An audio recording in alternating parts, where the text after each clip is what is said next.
plus souvent en position de défenseur derrière le but, applaudi comme il se doit par les supporters néerlandais qui veulent encore y croire et qui n'ont pas eu l'occasion d'extérioriser beaucoup leur enthousiasme jusqu'à maintenant, c'est le moins que l'on puisse dire. Si ce n'est un tir sur le poteau au début de la partie. Après, on a vu régulièrement les attaques néerlandaises se briser sur la défense centrale tchécoslovaque. Gog cherchait Masny, elle va trouver Van de Corpus. Thyssen. Il a l'air bon ce Thyssen, il fait de bonnes choses. Voilà, c'est toujours lui. Voilà, il repart. Il a évité Kozak. Johnny Rep. Pour son camarade Rudi Kroll. Longue transversale pour Visseker. Gug avait contré ce ballon de Visseker. Willy van de Kerkhoff qui rate complètement un centre qui pourrait être destiné à Johnny Rep. Et cette fois-ci, il commence à y avoir de petites manifestations dans le stade. On n'apprécie pas du tout, semble-t-il, le jeu des Néerlandais. Et ça se comprend d'évidence.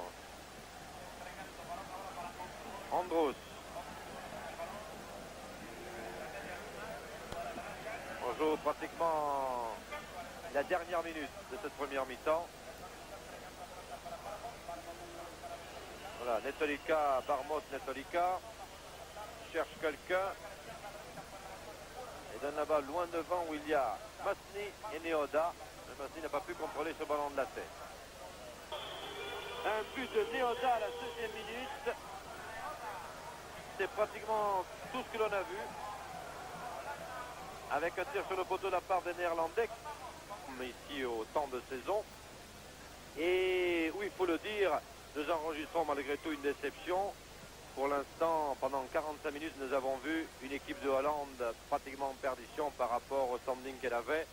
On se doutait bien que la défaite contre l'Allemagne, où la Hollande avait été presque humiliée, menée 3-0 avant de revenir à 3-2 avec un pénalty litigieux. On se doutait bien que cette défaite aurait laissé des traces, mais on se disait qu'il y aurait un sursaut d'orgueil et que Schwarzkopf, l'entraîneur, avait sûrement motivé ses troupes, qui, je vous le disais au début de cette rencontre, parlait déjà de retour à la maison. Kroll a même eu un mot un peu humoristique en disant puisqu'on est à Milan, nous sommes plus près de chez nous, donc autant en profiter pour retourner. Nous sommes faits pour être champions ou rien du tout.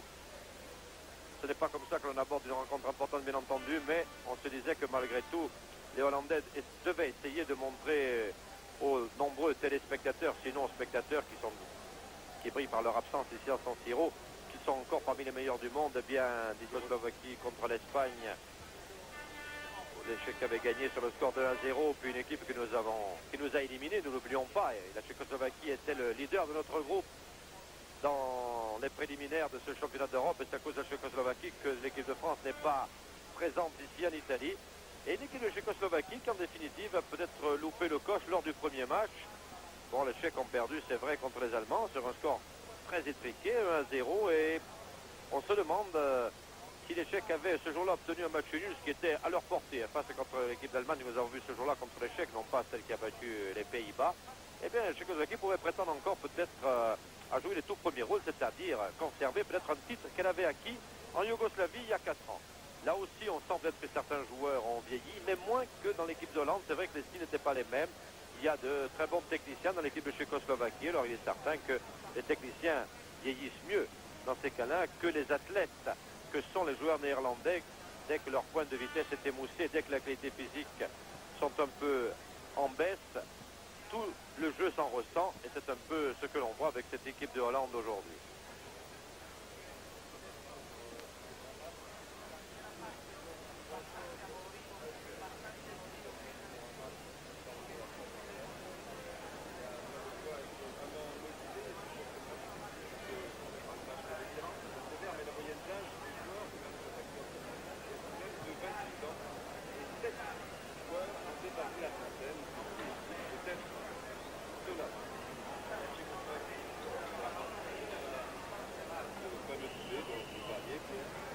C'est regrettable, Didier, parce que quand on pense que cette compétition arrive 2 ans avant un mondial, avant un championnat du monde, on se dit la plupart du temps que les entraîneurs vont profiter de cette compétition qui est beaucoup moins importante malgré tout qu'un championnat du monde pour essayer de bâtir une nouvelle équipe, pour essayer de nouveaux joueurs, et ce n'est pas le cas ni de l'une ni de l'autre formation.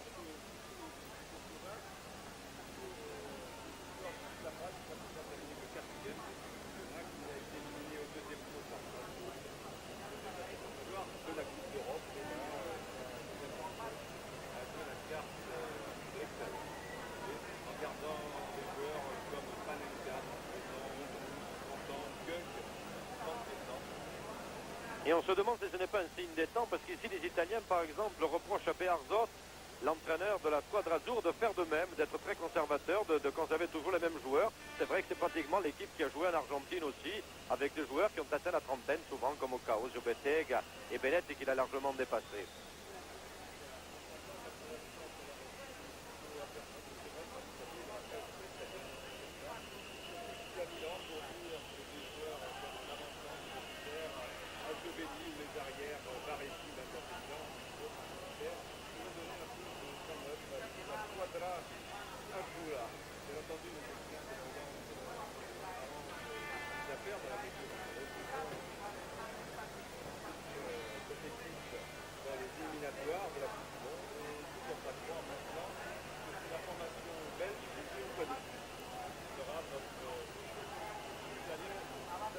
Voilà, les équipes dans le fond qui nous ont fait plaisir ici et qui ont sans doute fait plaisir aux téléspectateurs sont peut-être celles qui ont su se reconvertir. Les Belges, qui ont l'air d'avoir une équipe nationale en formation, qui paradoxalement d'ailleurs n'a pas de succès chez elle, et ça c'est bien dommage. J'espère qu'à partir de ce championnat d'Europe et des résultats acquis par la Belgique, les Belges iront voir leur équipe nationale parce qu'ils ont besoin d'un public. Les Allemands qui ont de nouveaux joueurs, on voit malgré tout de nouveaux noms. Je veux que ce Tarrière Bruegel, cette espèce de masse énorme qu'on a trouvé, qui est un bon technicien et qui va très vite et qui apporte beaucoup à la défense allemande, ça ce sont des équipes qui ont su opérer une reconversion comme par hasard. Ce sont les équipes qui ont plu.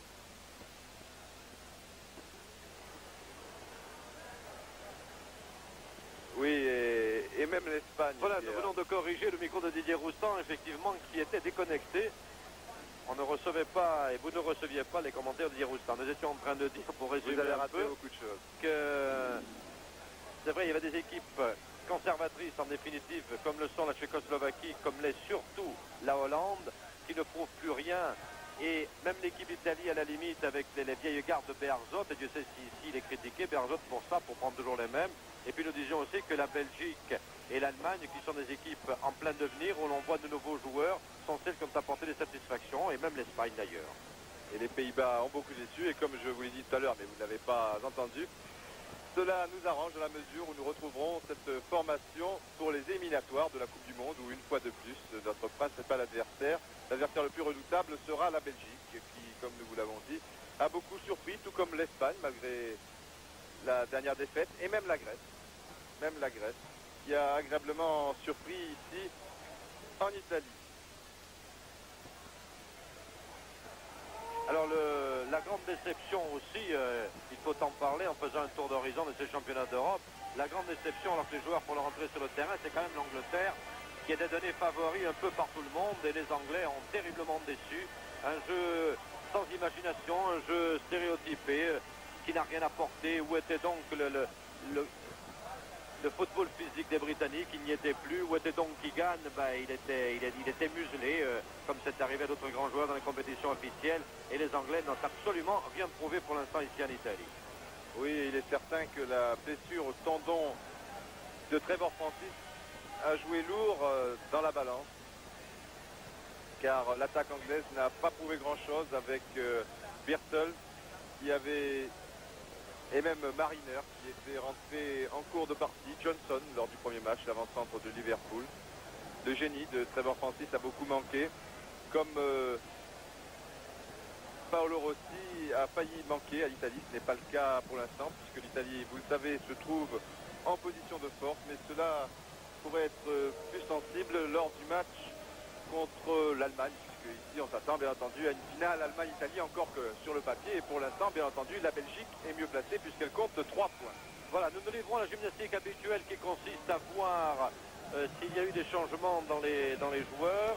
Je ne pense pas qu'il y ait des changements dans l'équipe de Hollande parce que ce serait un risque que prendrait l'entraîneur vu que René van de Kerkhoff a déjà été remplacé en première mi-temps. qu'il ne reste plus donc qu'un homme à changer. Alors regardons peut-être parmi les maillots rouges si l'on voit un nouveau numéro apparaître en l'absence d'informations, parce que nous sommes très très haut dans une tribune à la hauteur du but gardé par Schreiber. Voir s'il y a eu un changement, mais il ne semble pas apparemment. J'ai l'impression que tous les joueurs tchécoslovaques sont là et que Vengloš d'un côté et Svartquist de l'autre ont reconduit la même formation que pendant la première mi-temps, alors qu'après 15 minutes exactement d'arrêt de jeu, de pause, Monsieur Hock, l'arbitre turc, va libérer les 22 joueurs et un tchécoslovaque. On a juste entreaperçu qui s'échauffe. Y aurait-il un changement prévu? Et la Tchécoslovaquie qui mène devant les Pays-Bas sur un score de 1-0. Panenka laisse finalement à Gug pour Mazny. Revoilà Mazny. Non, c'est finalement Ariane qui a donc fait son entrée sur la pelouse de Stade San Siro. Johnny Rett, Thyssen, beaucoup de rouge, ça sera difficile, peut-être un exploit technique, c'était bien parti en tout cas. Tous les Tchécoslovaques étaient en défense, c'est bien entendu un blanc qui a récupéré ce ballon. Willy van de Kerkhoff, qui Sportfield, Hahn,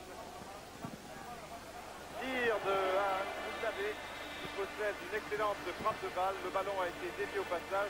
Et c'est donc un corner qui va être tiré par Ariane lui-même. Alors que vous revoyez ce bon tir des 30 mètres. Corner donc pour les Pays-Bas. Voilà, et bien il semble que, on a compris dire ce corner, que la rentrée de Ariane se solde immédiatement par une occasion de but. Pourquoi pas, c'est ce que nous souhaitons ici. Alors que Panenka là-bas remonte le terrain pour les Tchécoslovaques. Alors Masny était parti, mais difficile pour lui, il y avait 4 adversaires. Masny est souvent esselé devant tantôt Neoda, tantôt Masny. Ce sont les hommes de pointe de la formation tchécoslovaque. Tant mieux si Ariane se décide à tirer, lui qui est doté d'un tir terrible. Cela nous donnerons sans doute des occasions de vibrer, ce que nous n'avons pas beaucoup eu pendant les 45 minutes. Alors qu'il y a un blessé du côté tchécoslovaque, et que la caméra pour l'instant suit le jeu et c'est normal. Et que là-bas, Voyasek a concédé un corner, Voyasek qui reste à terre, alors que... Ah, c'est Voyasek, oui, qui cette fois-ci est à terre. Voilà, alors qu'il tire carrément. Alors ça c'est extraordinaire. Ah, ça c'est Ovenkamp. Vous avez vu comment Ovenkamp a pris Voyasek pour le tirer hors du terrain. Russe est venu mettre de bon ordre. Décidément, Ovenkamp n'a pas l'air de briller par son intelligence. C'est incroyable ça. Alors que Ariane a remplacé Naninga et qu'on change de tactique. Maintenant, Thyssen joue à gauche, Ariane dans l'entrejeu et on ne cherchera plus la tête de l'avant-centre. Attention à ce